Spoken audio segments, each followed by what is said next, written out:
As difficult as it may be, Chiefs Kingdom, it is time to move forward and move past the Cincinnati Bengals, as that Denver Broncos defense presents different challenges that if the Kansas City Chiefs are caught slacking, this will be a hard game for Chiefs Kingdom to watch. But before we get into all of that, please be sure to subscribe to the channel and like this video, as I'm going to keep you up to date on anything Kansas City Chiefs related that you do not want to miss out on. And without further ado, I was going to say let's ride, but let's have some fun. Now, before we get too far ahead of ourselves, I'm going to kind of switch it up a little bit, but not too much on this game preview. You guys know how I usually break it down, and if you are new to the channel, well, welcome. But how we're going to do this today is we're going to focus on the offense, we're going to focus on the defense, and we're going to focus on what the Denver Broncos present. But instead of me breaking down how's Mahomes matchup, running back, going basically through all position groups, I'm going to focus on one key position on each side of the ball where I think Kansas City Chiefs need to excel in, and this won't even be a game.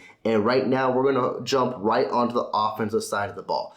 And now, I know a lot of people what they want to see in this game, and quite frankly, it'd be very exciting to see because Denver Broncos secondary is basically, I'm trying to find a word to describe them, but at best, they're locked down. They're going to be the best secondary we played this year. One thing Denver does really good is defense. Like, they do really well in the passing game and stopping the run, getting to the quarterback, you name it, that's what they excel in. That's why they are in every game. It's just unfortunate that their offense can't muster up a couple touchdowns. And like literally last week, they were facing mostly Tyler Huntley, a backup, and they ended up losing the game in the final minutes 10-9. They couldn't muster up one touchdown. That's how good this defense is. It's stiffening. They know how to make plays. They know how to make stops. They know how to make turnovers, and they try their best to win games, but that offense won't let them. One key position I'm going to focus on here, I think it's got to be the running game. I don't want to say don't test the secondary because you got the best player in the world in Patrick Mahomes. So, of course, he's going to do what he does and he's going to try to make plays. But I think for Kansas City, if they want to basically blow out Denver and put up points consistently, you focus on Isaiah Pacheco and Jerick McKinnon to do their thing. And I think you heavily focus on Isaiah Pacheco. And I think you let this kid have a game. And what I mean by that is give the kid 20 to 25 touches. I think that will basically shorten the clock, and then basically I think he could still average 4 to 6 yards a carry, and then Denver won't know what to do where they're going to have to start bringing men in, and that means Mahomes can be himself to an extent. I'm not going to insult Denver secondary whatsoever because they got some ballers out there, but they will have to respect the run, and when they do, that means Mahomes can be a playmaker that he is and go out slinging. I just think initially I would like the first 15 plays to be scripted mostly for Isaiah Pacheco and Jerick McKinnon, to where Pacheco's seeing the ball heavily, and then you also get these running backs involved in the screen game. I mentioned it time in and time out. And I know it's living in everyone's head rent-free with that third down where Jerick McKinnon was wide open and Holmstrom just took the check down. One, I also want to mention, you saw he was heavily blitzed. I don't even know. And there was also a safety kind of over there too, not too close, but if Mahomes was falling down, I don't know if he puts enough power on that ball where that safety doesn't pick it off for a pick six. But again, this is Broncos week. We're trying to get over the Bengals. I just think you take your checkdowns, you take your underneaths, and you just let Isaiah Pacheco go crazy. For my real Chiefs Kingdom, Chiefs fans out there, there's going to be a game where I'm envisioning in my head already, and what I'm hoping for was basically not his breakout game, but to me, that was the first game that I think of him as. And when Jamal Charles broke out against the Broncos, and I think it was week 17, and he had over 250 yards. I'm not saying Isaiah Pacheco is going to have that game, but I'm saying give him the touches and let's see what he can do and let's see how he can roll.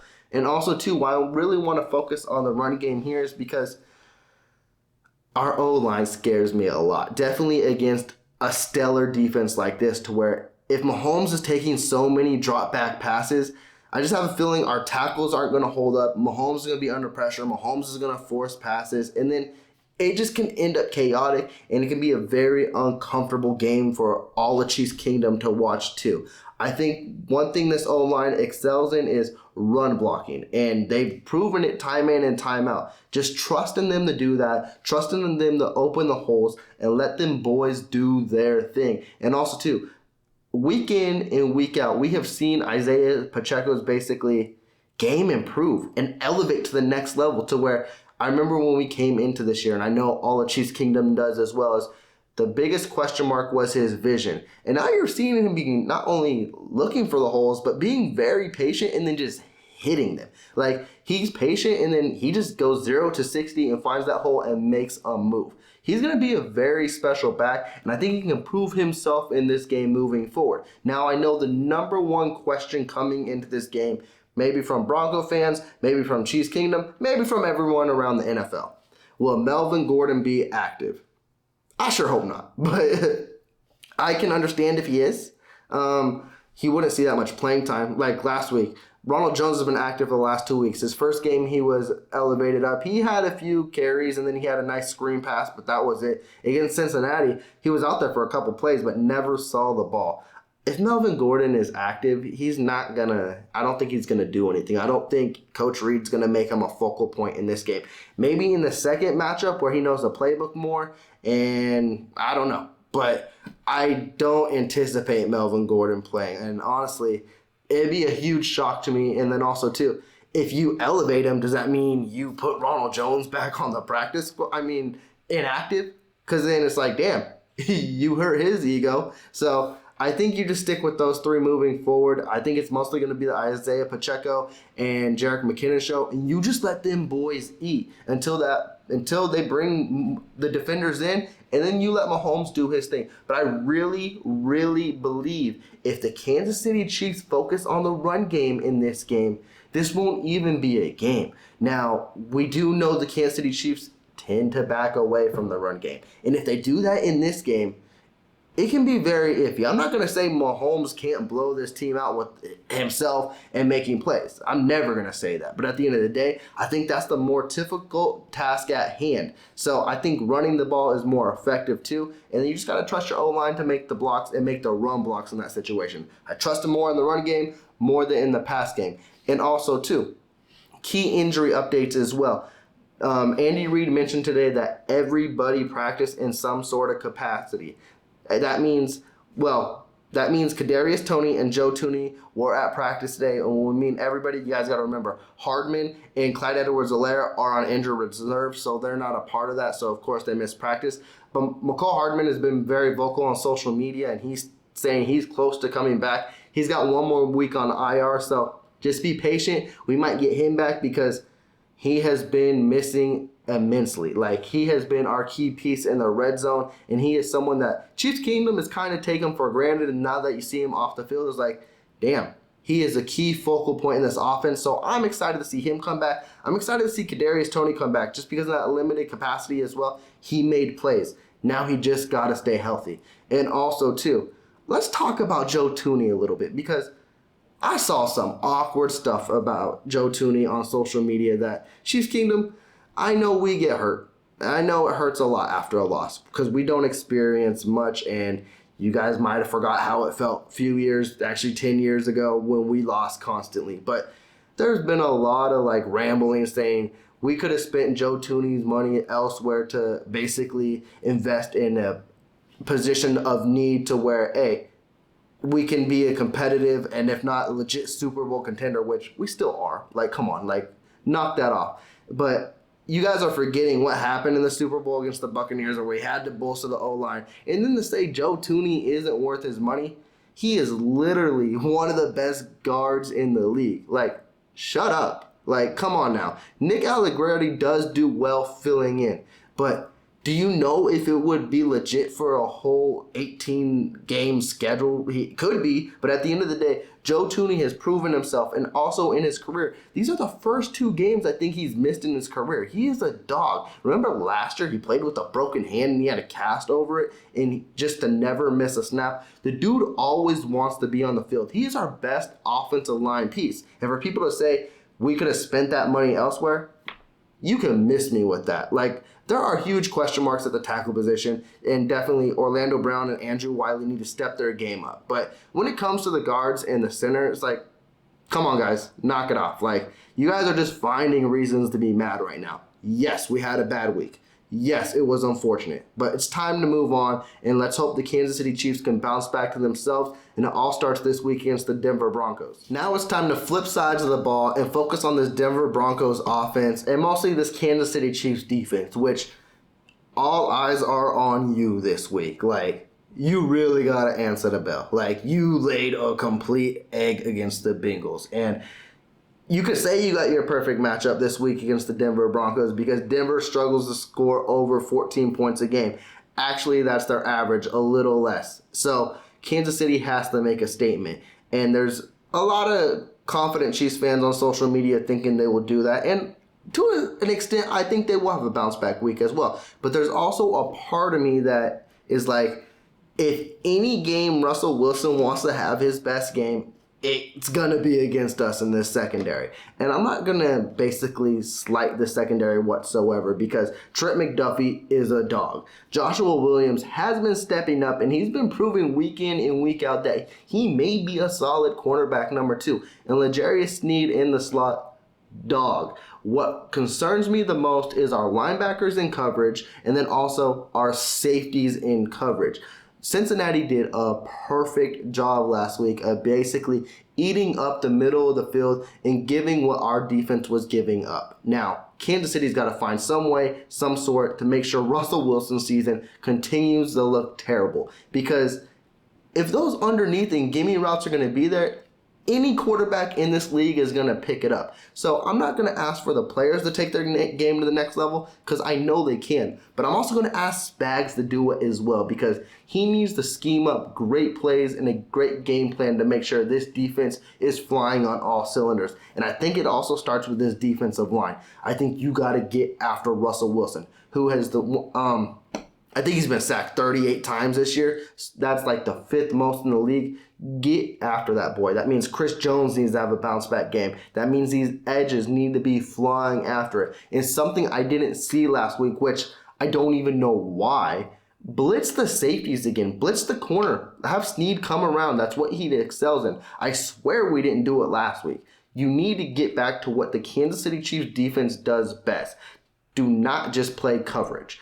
Go after the quarterback, try to get pressures, and make Russell Wilson feel uncomfortable.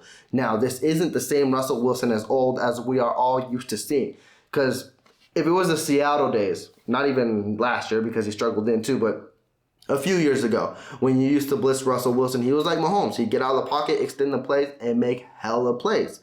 But like I said, he's taken a lot of sacks this year. So you got to go after what the Denver Broncos have struggled the most in. And they don't got a great O-line either. So it should really not be that difficult. Like, it shouldn't be. Like, there's a part of me that just feels like, I know it's division rivals. I know the Kansas City Chiefs have beat the Broncos like 1,000 times in a row. I get all that. But that also plays a factor in this too because the Denver Broncos are tired of losing to the Kansas City Chiefs. So this is their Super Bowl. They got 2 times to do it. Don't let them do it. Like, I know it will happen eventually, but don't let it be this year. And don't let it be after a very unfortunate loss against the Cincinnati Bengals, because then the question marks are going to start to rise about this team. You need to show that, hey, I don't want to say the defense was a fluke of what we saw against the Bengals because there's been inconsistency throughout the year, but you need to show that you are a legit defense, and maybe not even legit, but you are a defense that can shut down a terrible offense because I swear,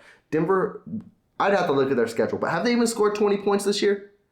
I feel like this will be the game they do it. And that's what is going to really bother my soul if Denver is scoring points in this game. I don't even care if Kansas City has 40 points and Denver scores 20. This defense needs to make a statement against a bad offense, and Spags better come with a great game plan. And I'm mostly looking at the middle of the field because everybody struggled in that asset. Nick Bolton struggled, Willie Gay struggled, the safety struggled. I don't care about Justin Reed and Juan Thornhill's coverages and how many receptions they allowed whatsoever like that. I watched the game. I saw it, and what I saw was something I didn't like, and they shouldn't either. At the end of the day, the stats didn't matter. It was the win-loss. You took an L. The defense gave up a lot of yards and a lot of points, and at the end of the day, they put the Kansas City Chiefs offense in a bad way to where, A, they couldn't win the game, and also, two, I know, it's not all that too because Travis Kelce fumbled in an unfortunate situation, but there was still, 8 minutes left on the clock? Like, come on now. Sorry, I'm trying to